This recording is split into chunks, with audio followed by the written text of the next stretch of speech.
Ibyo The Ben byo kumugeranya na Bruce Melody ngo mushaka mu byihorere uko ubu tuvugana niwe muhanzi wa mbere mu Rwanda. Ibi byose bishe nyuma yako bita The Ben cyangwa se mushaka umwite one of kind araye akoze amateka abikesheje indirimbo ye yitwa Inshallah, akaba ari indirimbo yaraye yujuje 1 million views ku rubuga rwa YouTube, ariko none tubagiye ko kuri Audio Mark Chart ubu tuvugana mu Rwanda ariyo iyoboye, ariko muri Tanzania, ariko none mu Burundi, tubagiye muri Kenya nabwo ni indirimbo iri kumvwa n'abantu benshi. Rero ibi ngibi bo bita The Ben cyangwa Tiger Ben abigezeho nyuma yuko amaze iminsi itarenze 3 iyo ndirimbo yarabanje kuyisohora ikaza ari mu buryo bwa audio, ariko noneho nyuma y'umunsi umwe akaza kuba ayisohorera amashusho, dore yuko ari indirimbo yakorewe ahantu hatarenze 3 yonyine, ariko ubuhanga ikoranyemo ndetse ubwo ndavuga muri video ndetse n'aba video vixen ndetse n'ababyinnyi bayirimo, akaba ari byo bintu byatumye indirimbo rwose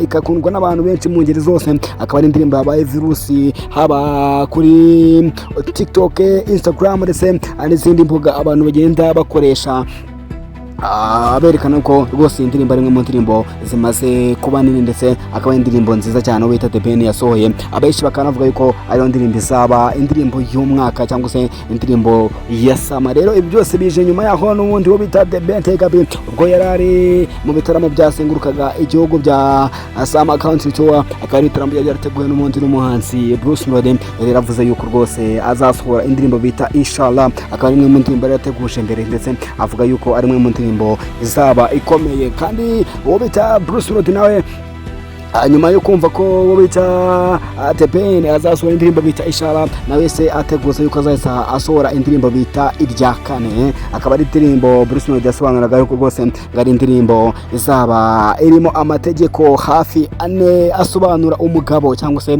yerekana umugabo nyawe, ariko nyuma yuko uwo bita The Ben asohora indirimbo bita Inshallah, abantu bategereje ko Bruce Melody aza kuba asohora indirimbo irya kane. Okay, rero utuvugana uwo bita The Ben cyangwa se mwite one of kind, akaba ise akuraho agahigo kari gafitwe n'umuhanzi w'umunyarwanda wibera muri Leta Zunze Ubumwe za Amerika na wundi mwite Medali, akaba ari we wari ufite agahigo ko kuba afite indirimbo yasohoye ikazi kuba yuzuza 1 million views mu gihe gitonya, akaba ari indirimbo bitaga Mava, akaba ari indirimbo yari yarakoze mu bukwe bwe bwamaraga kuba masakaza kuba ayisohora ikaza kuba igera million views cy'iminsi 2 yonyine. Rero ubita The Ben akaba yaje kuba akora akagahigo, ndetse iyo ndirimbo ye ikaza kuba irenza abantu barenga 1000, ubu tuvugana imaze kuba yuzuza miliyoni n'abantu barenga rwose 1000. Kurundi ruhande muri bisiko ihangana rya Bruce Melody ndetse na The Ben ritateze kuzaba rihangara cyangwa se rirangira.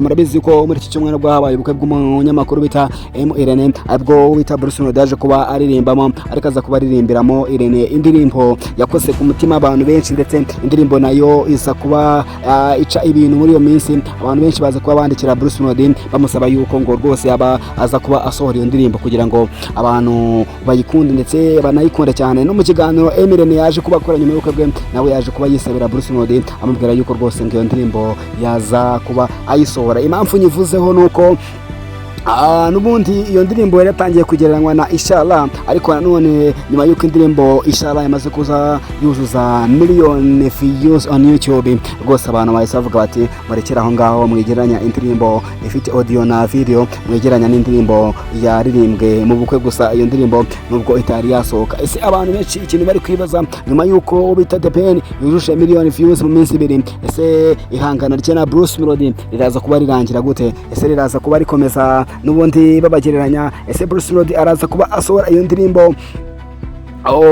yasabwe n'abafana benshi aririmbye umukwe bwa Irene, cyangwa se araza kuba asohora indirimbo bita irya kane? Rero yateguje yuko rwose wo bita The Ben aramuka asohora indirimbo bita Inshallah, ariyo ndirimbo azahita. Gusa none kamwibutse ko iyi ndirimbo Inshallah ari mu ndirimbo yakozwe n'umuproducer ukomeye cyane mu Rwanda na wundi mwite Medbeat, kandi si ubwa mbere Medbeat akoreye hit wo bita The Ben. Reka mwibutse ko indirimbo indirimbo ya Diamond Platnumz ndetse na The Ben n'ubundi yarakozwe n'uyu mugabo bita Medbeat, ariko none Medbeat Medbeat murabizi ko arashize iminsi yibera muri hariya mu gihugu cy'Ubwongereza, ariko nyuma yuko agarutse mu Rwanda n'umunsi ubona yuko ahise ahera kuri hit ikomeye cyane, indirimbo bita Ishara. Mwibutse ko kandi Medbeat yakoze indirimbo bita Katarina, indirimbo ya mbere ubu Bruce Melody afite yaje kuba irebwa n'abantu benshi, dore yuko imaze kwirebwa na miliyoni zigera kuri 15. Mwibutse ko kandi Medbeat yagiye akora izindi ndirimbo nyinshi cyane za Bruce Melody. Guys, icyo abantu bakomeje kwibaza, ese Medbeat nyuma gukorera hit The Ben akayita Inshallah, ese araza kuba nakorera hit Bruce Melody? Ariko se nanone Bruce Melody indirimbo yatangaje yuko azasohora,